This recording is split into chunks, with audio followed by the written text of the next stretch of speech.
Sorry, I sort of petered out No, not at all. I mean, and with the wonders of editing, no one will ever know. there.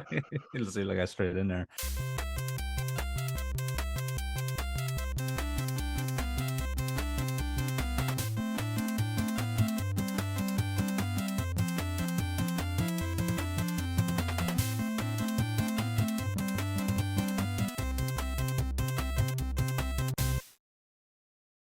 Welcome to Thinking Deeply About Primary Education, the podcast that makes time and space to think about pedagogy, teaching and learning, professional development, anything of interest to time-poor but enthusiasm-rich primary teachers.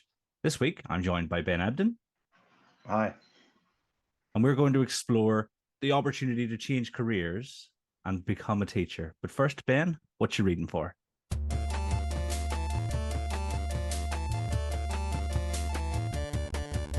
Hey, what you reading for? So I have to admit I'm a complete geek. So over the summer I've been a bit busy. So I've tried to narrow it down. I know the rule is you're only meant to have one, but I've got sorts of two honourable mentions I wanted to sneak in just because they suit me so much. The first was Mr. T Does Primary History, which I found really, really helpful. It really helped me think about how I'm planning history units and how to get most of them. The second one was The Writing Book by Zoe and Timothy Paramore, which is around, particularly actually really good for Key Stage 2 writing. It's really looking at how we're encouraging children to write in a different way, and I found it extremely helpful. But the one I wanted to focus on is only a small book, but I think I've got so much from it. It's Sarah Cottingham's Azabel's Meaningful Learning in Action, which for me is one of those books I read once and I just had to keep rereading it. I think I've probably read it about 3 different times now because there's so much packed into it. And for me, there's so much around retrieval, around the individual meaning that children get from lessons and why it can be so different, so much around prior knowledge. I actually read it, and then the following week I read Graham Nuttall's Hidden Lives of Learners. And if you read Graham Nuttall's book, so it makes so much sense in the context of what Sarah tells you about Azabel's theories and how she's presented them in such a helpful way. Fantastic. I mean, I've read 2 of the 3, and I probably should read the writing book. But I've seen you asking questions about spelling and the teaching of writing on Twitter. And so you're really trying to get to the bottom of quite a deep rabbit hole. I'm right in thinking that? Yeah, I've also been, I mean, 2 of the ones I didn't bring up actually were Lynn Stone's Spelling for Life and Reading for Life, which I found incredibly helpful as well. Yeah, I'm really trying to get to the bottom of how best to help children, how to be much more explicit with our instruction around how we help children write and how we help them to spell. Because I think, especially in the classes I've had, a lot of cognitive load has been spent on worrying about spelling, and people lose track of what they were trying to do in the writing. And I think there's lots of different blocks you can put in place through a much more direct instruction rather than just getting people to write more, which I think traditionally is what we've done. And it's about really focusing on those skills that make it easier for the children. It is a rabbit hole. It's a complete rabbit hole. And every time I think I've got somewhere, I then realize I've maybe gone back 2 steps. I've been hitting up Chris Such quite a lot as well for advice on it as well, and he's been super helpful because there's so many different strands that you have to pull together. It's such a difficult concept, or a difficult thing to get your head around and to help people as best you can, really. Nice. Yeah, I mean, Chris is great for that. He'll spend hours chatting with people on social media, trying to share his advice with them and stuff. Yeah, thank you, Chris. Yeah, Kieran, what are you reading for? So I've actually been listening this week, and it's the Ancients podcast, and it's about an episode about ancient Vietnam. And I know that we don't necessarily teach ancient Vietnam, but if you take a step back while listening and analyze sort of the metadata, like for instance, they explore the reasons why nations choose the focal point of their history. So, for instance, Vietnam they have gone back beyond the Han invasion of the part of the world they're in now, and so it talks about the reasons for civilizations, the decisions they make, and also how we can ascertain different things about civilizations without a really detailed will be archaeological record. And so, although the subject matter, I think is really interesting anyway, on a meta level, you've got this opportunity to analyze some of the big themes that you might be teaching in your history lessons, and so I always find that really interesting. So well worth checking out. It's about 60 minutes, and it's all very, very good. That's really interesting. I always wonder in 200 years time, providing we've still got a planet to live on, if people look back, let's say at British history, I wonder which, if they're completely impartial, if you can be, what are the key elements that people would draw out over the last 300 or 400 years? It would be really, really interesting to see. Yeah, massively. I always think about what happens if all the technology goes wrong, and you've only got the most ridiculous examples of, because modern life in some ways can be really, really ridiculous. And if the archaeological record were YouTube videos that that would represent a cat. Yeah, so they must have worshipped this cat god on the keyboard. We've spoken before about test and We have. Fantastic episode with Christian Still, but we've been talking recently about how you've made a shift to teaching after a career, to my knowledge, in the city of London. And so it'd be really interesting to see, obviously unpick your reasons for that and your experience so far, because I know that you'll recommend making the shift to teachers, and I think it'd be really helpful to sort of explore that. So I think it makes sense to start at the beginning. What did you do before you were a teacher? So I was in the city for about 25 years, maybe slightly over. I'm showing my age now. And the lion's share of that time I spent in Magic Circle law firms. I'm not a lawyer, but I was responsible for the business development and marketing functions in some of those law firms, particularly around the technology they were using with their clients. So it was how we could use technology to really get the clients linked into us, get our claws into them, so that they used us as a law firm and not our competitors who are literally down the road. I then, and that was really interesting. And I did that for well over 10 years. I then swapped sides. I went from gamekeeper to hunter, and went into a few roles where I was actually using my knowledge and relationships within those law firms to sell into them. And most recently, that was artificial intelligence tools that would be used, that are used in some of the bigger litigations where you're going through literally millions and millions of documents, and you're trying to find evidence that you might have to disclose, or smoking guns on the other side of things that could be really, really important in a case which manually you're not going to have the time or the resources to be able to go through. But with artificial intelligence going the way it is,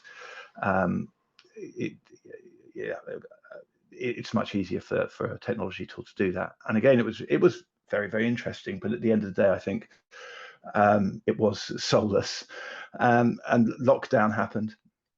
And like everyone else who's middle-aged, I think I spent a lot of time reflecting on life generally. I decided at that point to go down to 3 days a week to focus more on childcare as well, trying to educate my daughter, because the school couldn't put in place much. It did a fantastic job of keeping everyone safe in the situation it was in, but it couldn't offer much in the way of teaching. After long conversations with my wife, and she supported me completely, I decided, I just couldn't go on doing something which was essentially making people, rich people, even richer. And I wanted to do something that I felt had some value to it, some social value. And teaching was the avenue I was most keen on and explored. And it's something I'd thought about doing after school anyway, but I sort of fell into the roles in the city without not a clue what I was doing, but it certainly wasn't premeditated. It was just taking opportunities as they presented themselves. So then, I made the proactive decision to go into teaching, and then studied at a skit, also doing a PGC at the same time. Yeah, and the rest is history, I suppose. I've now been qualified for, only a year. It feels like longer. Sometimes it doesn't feel like longer,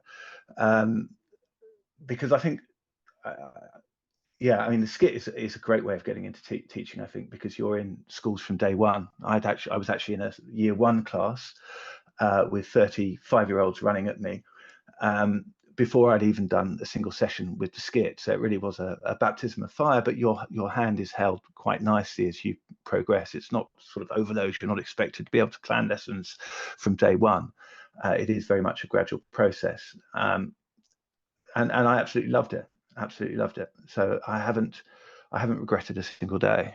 Fantastic. I mean, I've only really got two experiences of the working world. I've got the sort of part-time jobs you do when Yeah. you're studying. So working in various supermarket chains, and then being a teacher, which, as you sort of alluded to, has this moral purpose and this drive behind it.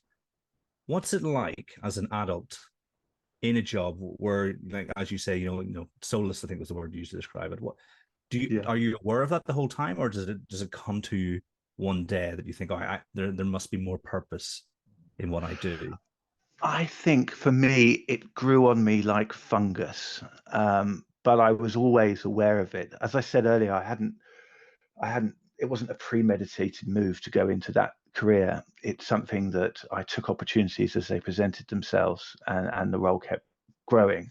But always at the back of my mind, there was a feeling that I should be doing something more. And in fact, I did spend time coaching rugby for primary age children. I spent 8 years as a governor at a local primary school before I had a child. So, way before I had a child. It was always something I was passionate about and interested in, but I couldn't see a way of, I didn't. I think I got seduced by the money essentially, and wasn't willing to let it go. And I think you get to a point in your life, and I think a lot of teachers will probably hate me for this, who have chosen the moral path throughout their life.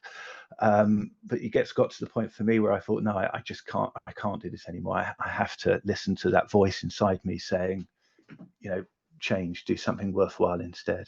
I mean, I don't think anyone's going to be casting judgment, them, because obviously not everybody can be a teacher at the same time and stuff like. So I think, yeah, it's I don't know how to describe it, but I wouldn't worry about that. But as far as I can see, you've been working tirelessly to acclimatize to Yeah. the role. What have been the real positives from your first 12 months as a teacher? I mean, I have loved every single day. I mean, some days have been hard. Some days have been really hard. Some days have been even harder. But there isn't one single day where I couldn't look back and point to something that has been absolutely fantastic and really made my day. For me, I just I get a bit annoyed with myself that I didn't go into teaching earlier, because I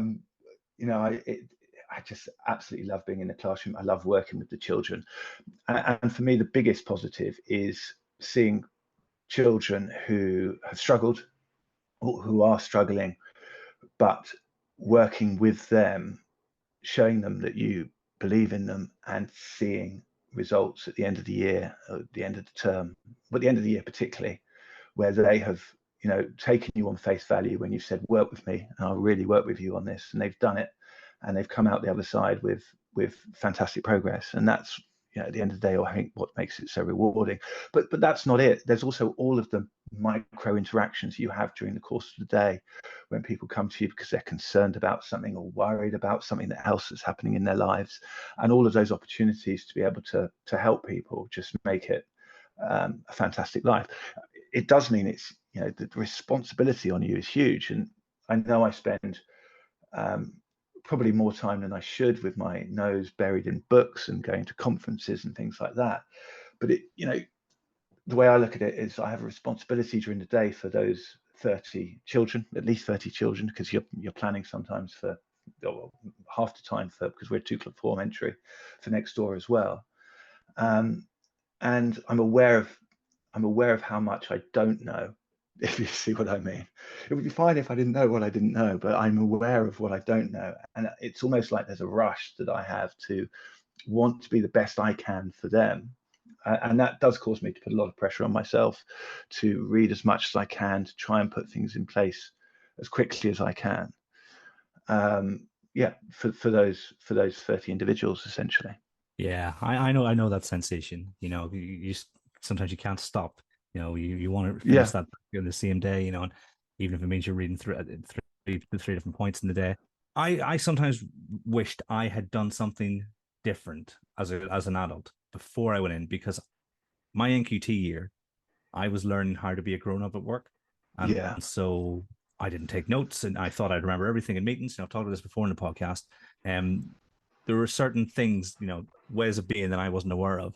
Do you think that's helped you? I would say absolutely it has, because there's so much you learn about, um, well, life in general. I think when you're 18, no, when you finish your degree, I wasn't a mature person at the age of 21. I can tell you that I was still interested in parties and the high life, and I think that a lot of that, I suppose, maturing happens between 21 and 25, maybe even later. I don't think I'm the final package yet still.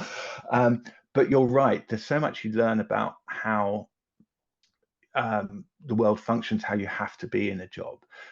But I think there's more than that as well. I think there's lots of other things that have been helpful for me in my previous lives as well. So, for example, I would be giving presentations normally to 20 or 30 or 40 or 50 up to 200 or 300 partners every week, maybe even 2 or 3 times a day. Not 300 3 times a day, but there'd be groups of 20 or 30 3 times a day.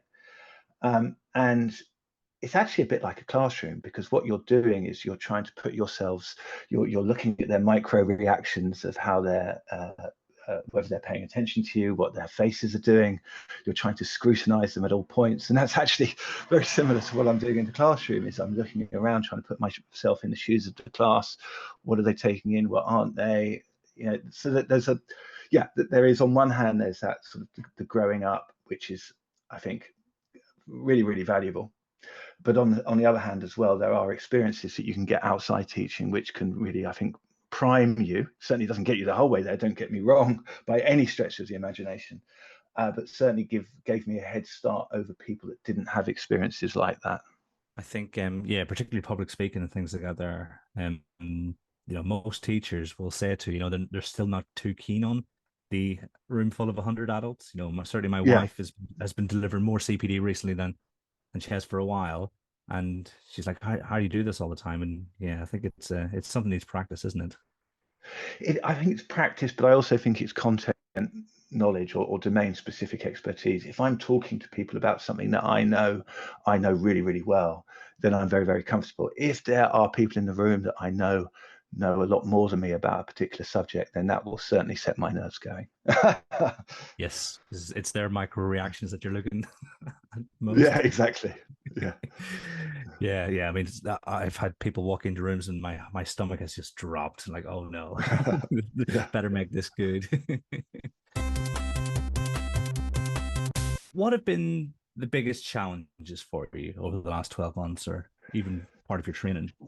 Um, I mean, it's very, there's a number of them, I think. The first one I would say is, the ITT that I had was great. The training I had was great, but that doesn't mean that when you arrive in the classroom on day one, that you know what you're doing.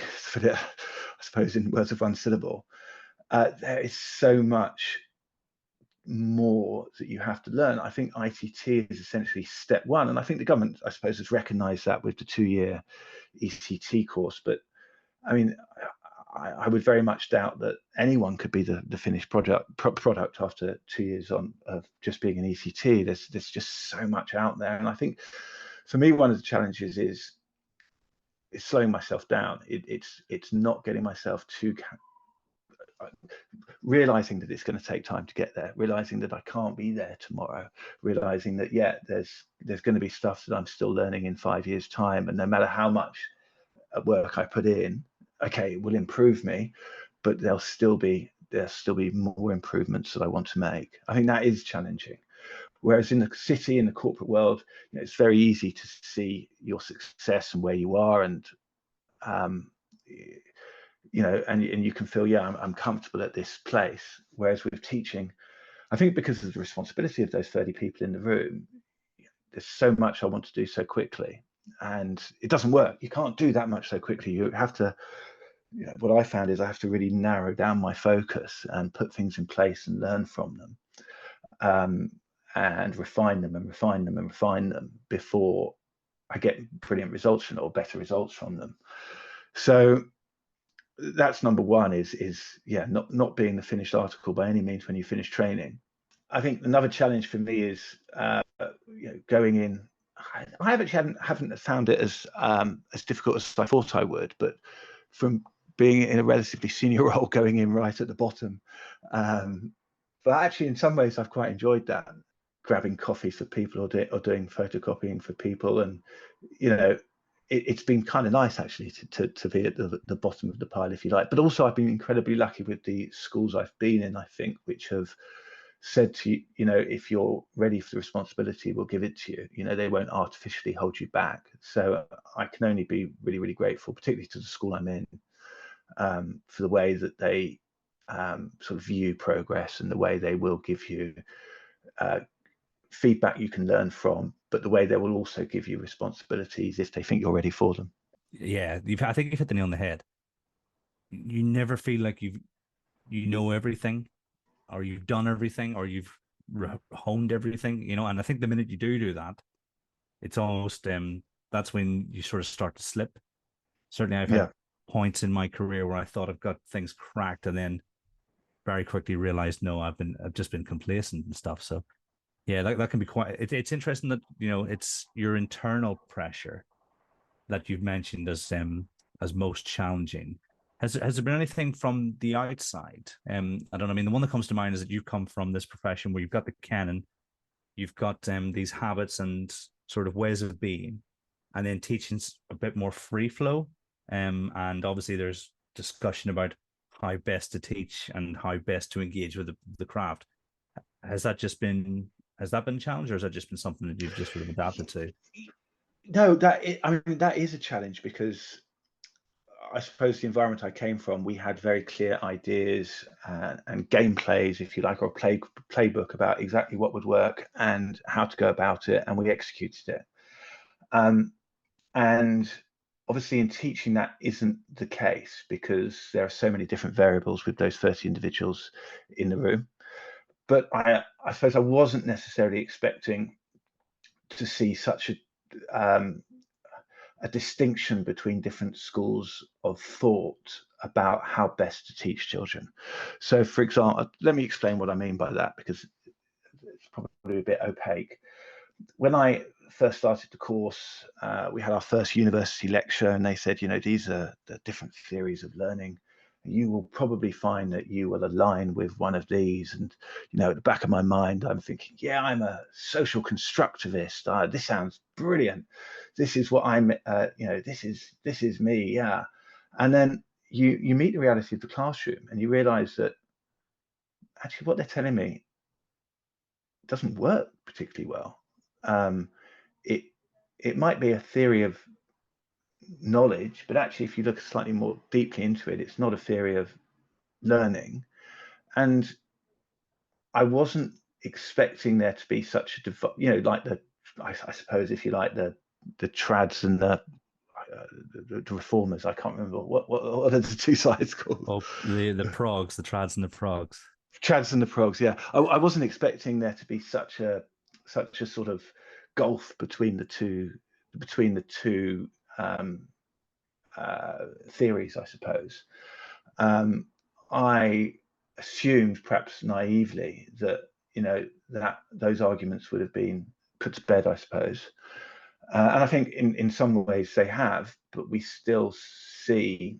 I'm doing a scheme of work at the moment. Obviously, I won't name the provider, but it's actually in history, and if we accepted the scheme as was, then the first lesson would be looking at just portraits of Henry VIII and what they told us about bias.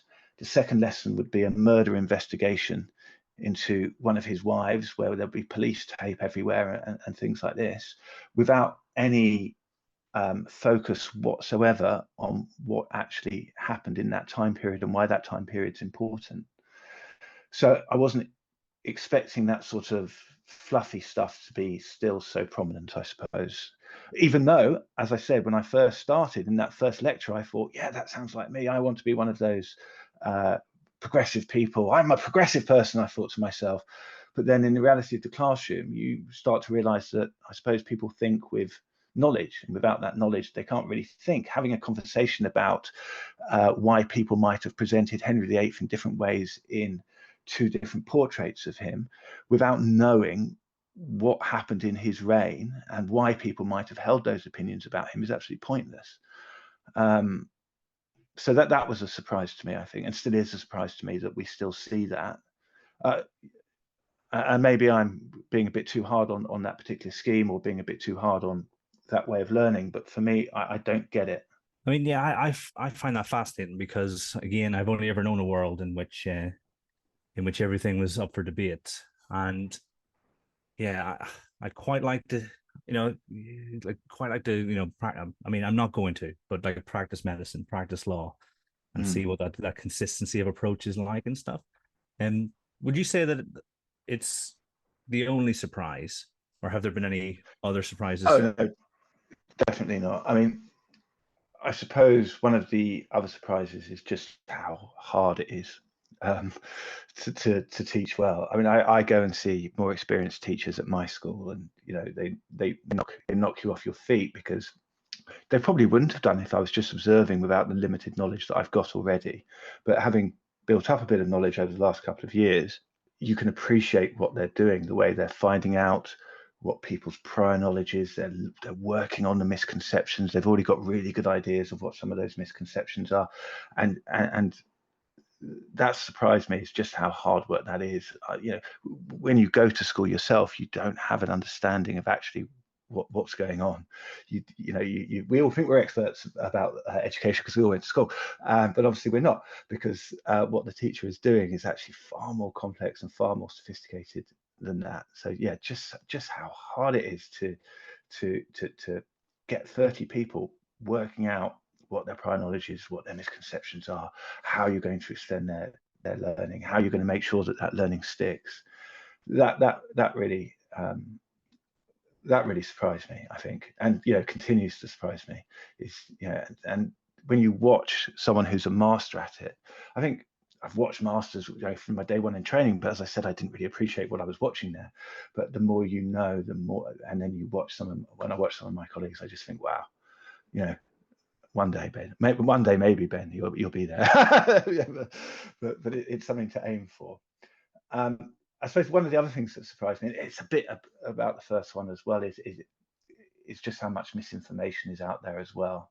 So I nothing to do with my school, but I went to a training session with the borough. It was actually a PE training session, but people were still, the trainers were still talking us through kinesthetic learners and auditory learners and things like that. And you're thinking, there's got to be some sort of way of getting sort of common knowledge, or knowledge that's been agreed for at least the last decade out, so everybody is aware of it. But of course, I mean, how do you do that? That's another question entirely. Yeah, I mean, you've mentioned the early career framework in England. I mean, it seems to prioritize certain sources over others, and perhaps that's their sort of vehicle for ensuring that people who join the profession are equipped with some of the things that we, I think, believe to be reasonably robustly, I don't know if I want to say evidenced, but robustly researched, and even if that matches up with a particular ideology, it's, I think, still a better starting point than that deficit you start, where you thinking that you have to change your instruction for the preferences of the pupils in your class. Because if you change it 30 ways, you are you're going to be there all day. You're just going to confuse. Yeah, you're going to confuse everybody. Yeah, absolutely. And I think to an extent, we're seeing more of that now with with teaching, which is really focusing on those who maybe struggle with concepts the first time around, who have sometimes been called children with SEN, or the bottom 20%. We're seeing that actually the focus that's going on to make sure that the teaching is accessible for those children, as it should be, is actually having a broader benefit as well, because what works well there seems to work for most children as well. When I went to school, I went in the period where grammar wasn't prioritized and spelling wasn't prioritized, and as a result, I mean, I think I've had to really play catch up with some of my colleagues who have, who went to school more recently and who were probably taught a bit better. It's definitely been something that I've had to catch up with. How recently did they go to school? That's the case. I mean, I suppose, yeah.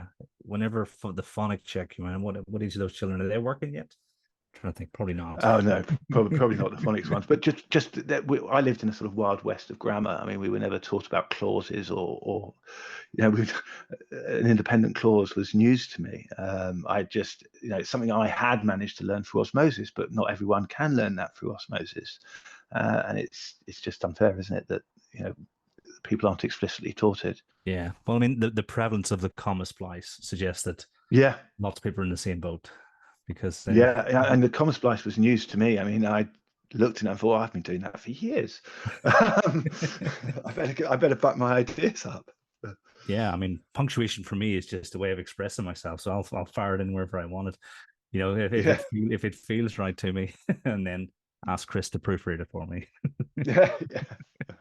Yeah, I mean, masters at work. I mean, I think that's a really good analogy, because you could look at the Mona Lisa, and you could say, "Oh, that's a fairly nice painting of a fairly nice woman," but really, it's the story behind it, isn't it? And the knowledge you bring to it that allows people. I mean, I don't think I have the knowledge to appreciate that particular painting in the way that many people could, but there are certain paintings that I know quite a lot about, and so I can see that you don't know what you're looking at. Well, it's just aesthetically pleasing, but you can really properly analyze it with that background knowledge, can't you?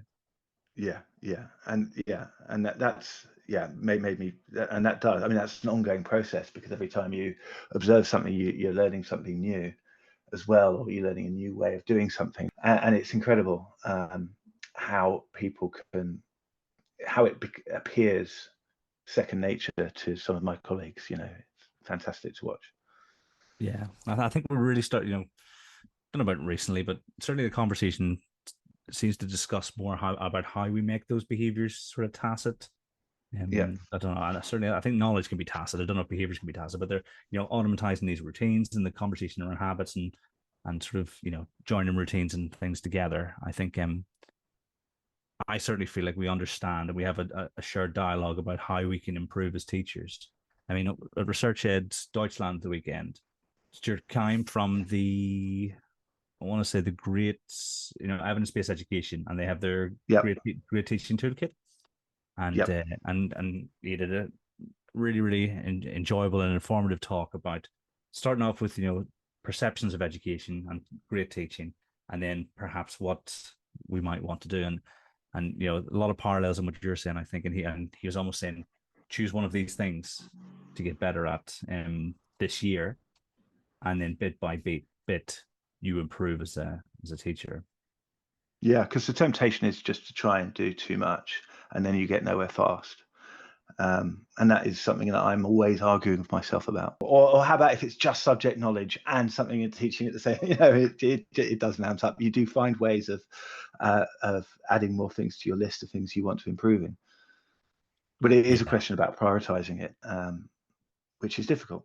Yeah, I mean, I'm the last person to give advice on that, because I'm hopeless, because managed to make my job my hobby at the same time. Yeah. Yeah, not one for the well, well. I do. I mean, I can sympathise with what you're saying, because I just find it absolutely fascinating.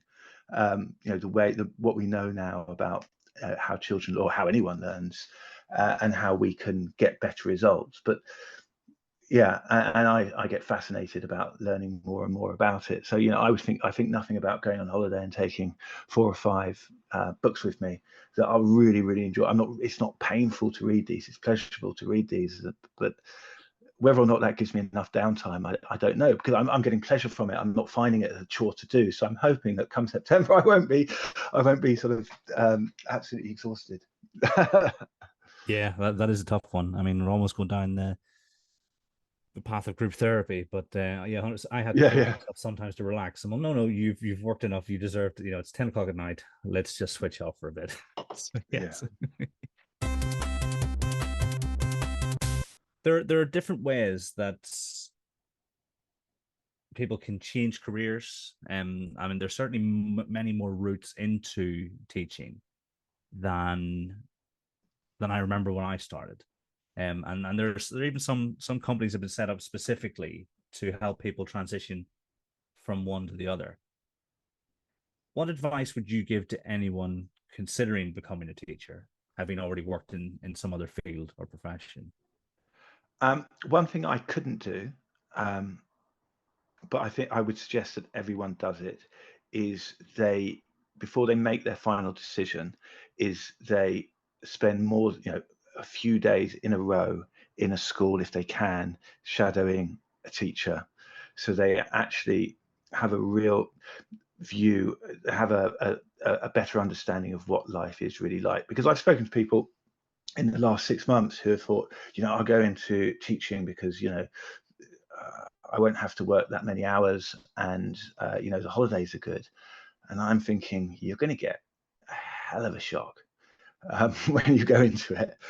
And I think if people can go in with their eyes wide open, I think that would be much more helpful for them than going in thinking that somehow this is going to be less stressful or less hours worked than the corporate life, because it isn't. They're on a par. I think in teaching you get more intensity at certain points of the years than you do in the corporate world, probably. And my word, by the end of July, you need that break. Whereas I think in the corporate world, you get you do get intensity, but probably not for such sustained periods of time. And it evens out over the course of the year, so you probably only need the breaks that you're getting. Whereas, if people have been seduced by the idea of an easy life with long holidays, I think they're going to get a rude awakening. So I would always suggest that people do go in and spend some time in a school properly shadowing a teacher. I think that's great advice. When I was at school, one of my friends on work experience, he went to Yeah. his job and got paid 500 quid for the week of work experience. But I went to the school and spent it with them, their reception pupils. And so obviously that must have had a positive impact. But I remember feeling at the time, I wish I'd gone to the factory. Yeah. To work in £500 in your back pocket would have been very nice. Yeah, but I suppose my overall advice is to those people is, you've got to do it. It's amazing. Do spend some time in a school first, but then if you think that you could do it, do it. Because as I said earlier to you, there's some really, really tough days, but I've loved every single day. I've never regretted, not for 1 second regretted the decision. I mean, it's a privilege to do what we do. Yeah. And to have the chance to impact on so many lives in a positive way. There are very few other professions where that is the case. So yeah, I mean, like, it is tough.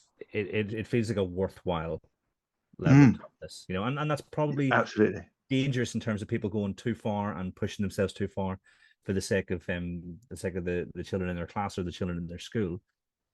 But I don't know, it's a difficult balance to strike, but I think it's one that needs to be considered. And I think you're absolutely right, because when you're working through those intense periods, because you feel like you're working towards something, and you'll probably get to see some of the fruit of your labor, whether that be in July as your year one pupils are ready then to engage with year two, and and seem so much more grown up than they did when they came to you and stuff like that there. But I mean, it's great to hear that you would recommend it to colleagues outside the profession. And I don't know if anyone's listening and they've got a colleague or a friend and they're thinking, perhaps a change is in order.